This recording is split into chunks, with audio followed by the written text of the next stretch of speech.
आज की इस वीडियो में हम बात करने वाले हैं प्रधानमंत्री आवास योजना के बारे में। आवास योजना 2023-2024 के लिए ऑनलाइन ही आवेदन होना स्टार्ट हो चुके हैं। तो अगर आप लोगों ने अभी तक इसमें आवेदन नहीं किए हैं तो आप लोग इसमें ऑनलाइन ही अप्लाई कर सकते हैं।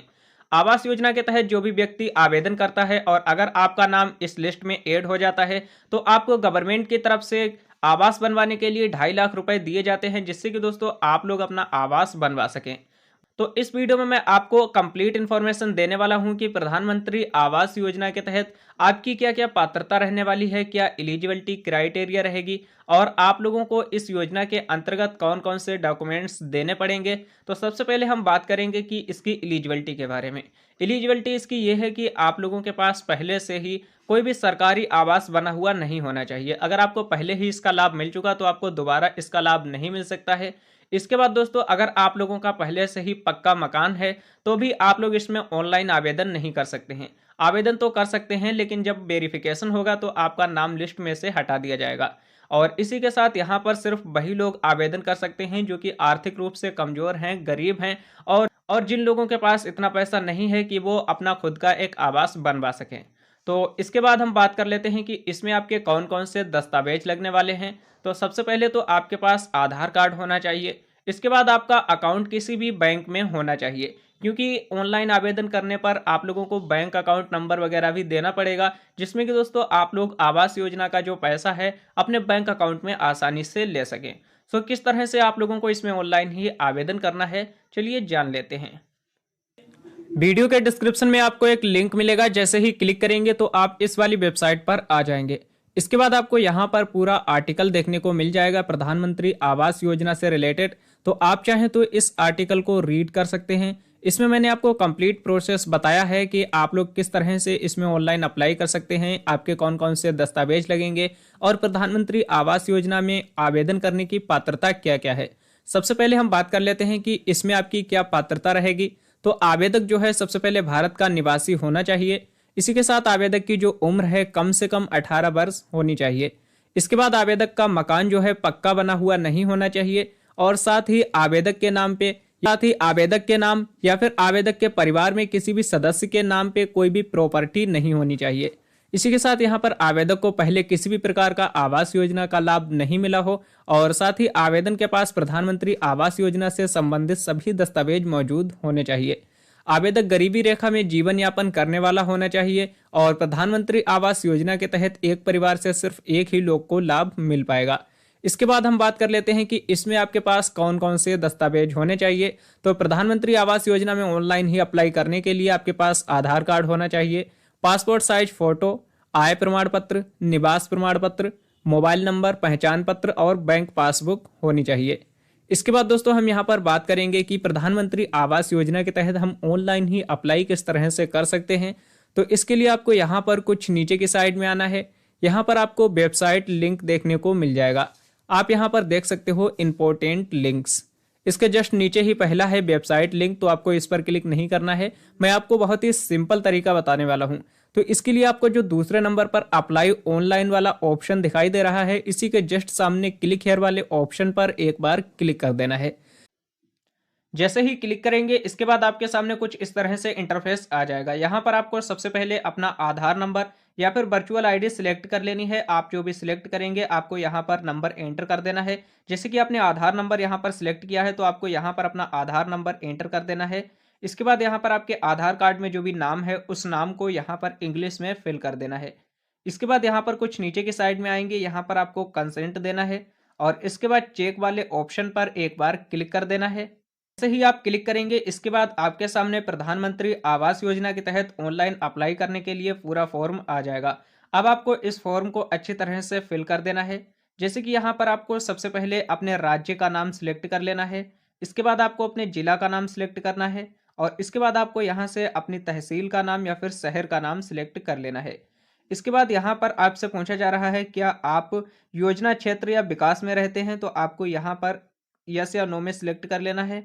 पर आपको अपना योजना क्षेत्र या फिर विकास यहाँ पर आपको अपने गांव का नाम सिलेक्ट कर लेना है। इसके बाद यहाँ पर आपको कुछ नीचे की साइड में आ जाना है।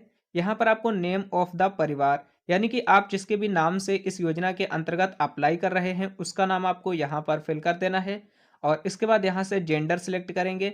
यहाँ पर उसके फादर का नाम फिल करना है और इसके बाद यहाँ पर जो भी परिवार का मुखिया है यानी कि जिसके भी नाम से आप इस योजना के अंतर्गत आवेदन कर रहे हैं उसकी यहाँ पर आयु एंटर कर देनी है। इसके बाद आपको यहाँ पर अपना एड्रेस फिल करना है, जो भी आपका प्रेजेंट एड्रेस है। प्रेजेंट एड्रेस में सबसे पहले अपना हाउस नंबर, इसके बाद यहाँ पर गली मोहल्ले का नाम, यहाँ पर अपनी सिटी का नाम, राज्य का नाम और इसके बाद यहाँ पर जिला का नाम और इसी के साथ यहाँ पर आपको अपना पिन कोड एंटर करना है, जो भी आपके एरिया का पिन कोड है और इसके बाद मोबाइल नंबर एंटर करेंगे। आपका आधार कार्ड नंबर पहले से ही यहाँ पर फिल रहेगा, जो भी आपने एंटर किया था वही आधार नंबर आ जाएगा। और अगर आपका परमानेंट एड्रेस और करेंट एड्रेस सेम है तो आपको यहाँ पर कंसेंट दे देना है। जैसे ही आप यहाँ पर क्लिक करेंगे तो आपका जो भी परमानेंट एड्रेस है वही यहाँ पर आ जाएगा और अगर अलग है तो आपको अलग यहाँ पर फिल कर देना है। इसके बाद आपको यहाँ पर कोई भी आईडी देनी पड़ेगी, जिसमें कि आप यहाँ से सिलेक्ट कर लेंगे। सिलेक्ट आईडी टाइप, यहाँ पर आपको आधार कार्ड सिलेक्ट कर लेना है। इसके बाद आपके परिवार में जितने भी मेंबर हैं सभी मेंबर को आपको ऐड करना पड़ेगा एक एक करके। तो यहाँ से आपको सबसे पहले रिलेशन सिलेक्ट करना है कि उस मेंबर से आपका क्या रिलेशन है। इसके बाद यहाँ से जेंडर सिलेक्ट करेंगे। यहाँ पर आपको आयु एंटर करनी है, इसके बाद आधार नंबर या फिर वर्चुअल आईडी और इसके बाद यहाँ पर आपको आईडी टाइप और इसके बाद यहाँ पर आपको अन्य विशिष्ट पहचान संख्या है वो यहाँ पर टाइप कर देनी है और ऐड वाले ऑप्शन पर एक बार क्लिक करना है। जैसे ही ऐड करेंगे तो एक मेंबर आपका यहाँ पर ऐड हो जाएगा और इसी तरह से आप जितने भी परिवार के मेंबर को ऐड करना चाहते हैं सभी मेंबर यहाँ पर ऐड हो जाएंगे। इसके बाद यहाँ पर आपको कुछ नीचे की साइड में आना है। यहाँ पर आपसे धर्म के बारे में पूछा जा रहा है तो आपको इस लिस्ट में से अपना धर्म सिलेक्ट कर लेना है, जो भी आपका धर्म है। इसके बाद यहाँ पर आपको अपनी जाति का नाम सिलेक्ट कर लेना है। जैसे ही क्लिक करेंगे जो भी आपकी जाति है इसमें से आपको सिलेक्ट कर लेना है, जैसे कि जनरल, SC ST। इसके बाद यहाँ पर कुछ नीचे की साइड में आना है और यहाँ पर आपसे पूछा जा रहा है क्या आप विकलांग हैं। अगर आप विकलांग हैं तो आपको यस वाले ऑप्शन को सिलेक्ट करना है, अदरवाइज आपको यहाँ पर नो ही रहने देना है। इसके बाद आपसे पूछा जा रहा है क्या परिवार के पास भारत में कहीं भी अपना मकान है या फिर नहीं है, तो आपको यस या नो में सिलेक्ट कर लेना है। इसके बाद यहाँ पर आपका जो भी मकान है उसका मालिक कौन है, मौजूदा हालत में मकान का मालिकाना हक किसका है, तो यहाँ पर आपको एक लिस्ट मिल जाएगी। सिलेक्ट हाउस ओनरशिप वाले ऑप्शन पर क्लिक करेंगे तो खुद का है तो ओन सिलेक्ट करेंगे, अगर आपका किराए पर है तो आपको रेंट सिलेक्ट करना है और अगर आपका खुद का या फिर किराए का नहीं है तो आपको अदरवाइज वाले ऑप्शन पर क्लिक कर देना है। इसके बाद यहाँ पर आपसे ऑक्यूपेशन पूछा जा रहा है क्या कि आप क्या काम करते हैं, तो आपको सिलेक्ट योर ऑक्यूपेशन वाले ऑप्शन पर एक बार क्लिक करना है। क्लिक करने के बाद यहाँ पर सभी कुछ ऑक्यूपेशंस आपके सामने आ जाएंगे। इसमें से आप जो भी काम कर रहे हैं उस काम को सिलेक्ट कर लेना है। अगर आप किसान हैं तो आपको फार्मर सिलेक्ट करना है। इसके बाद आपको यहाँ पर कुछ नीचे की साइड में आना है और यहाँ पर आपसे पूछा जा रहा है आपके परिवार की औसत मासिक आय कितनी है। यहाँ पर दोस्तों ध्यान दीजिए, वार्षिक आय नहीं पूछी जा रही है, मासिक आय, यानी कि आपकी महीने में कितनी इनकम हो रही है, तो वो आपको इस वाले बॉक्स में टाइप कर देना है। और इसके बाद यहाँ पर कुछ नीचे के साइड में आएंगे, यहाँ पर आपको एक बॉक्स दिखाई दे रहा है तो यहाँ पर एक बार आपको टिक लगा देना है, यानी कि आपको कंसेंट देना है। और इसके बाद आपको एक कैप्चा कोड दिखाई दे रहा है, इस कैप्चा को आपको सेम टू सेम नीचे वाले बॉक्स में फिल कर देना है।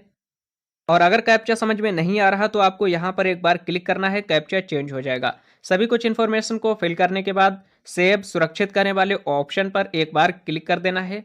लेकिन दोस्तों इससे पहले आप लोगों को अच्छी तरह से पूरे फॉर्म को एक बार चेक कर लेना है कि इस पूरे फॉर्म में कहीं पर भी मिस्टेक तो नहीं है।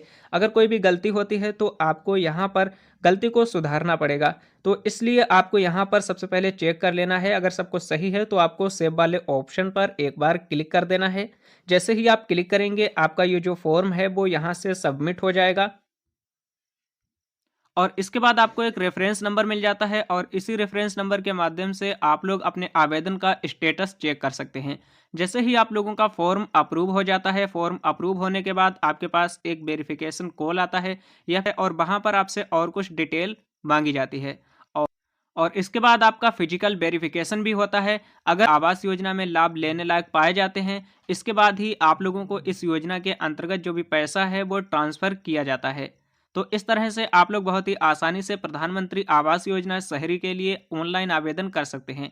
लेकिन दोस्तों, अगर आप लोग गांव में रहते हैं तो इसका प्रोसेस अलग है। ग्रामीण के लिए आप ऑनलाइन आवेदन नहीं कर सकते हैं। और ग्रामीण लोग किस तरह से आवेदन करेंगे, कौन कौन से दस्तावेज लगेंगे, इससे रिलेटेड मैं ऑलरेडी एक वीडियो बना चुका हूं। आप लोगों को डिस्प्ले पर एक वीडियो दिखाई दे रही है, आप लोग इस वीडियो को देख सकते हैं।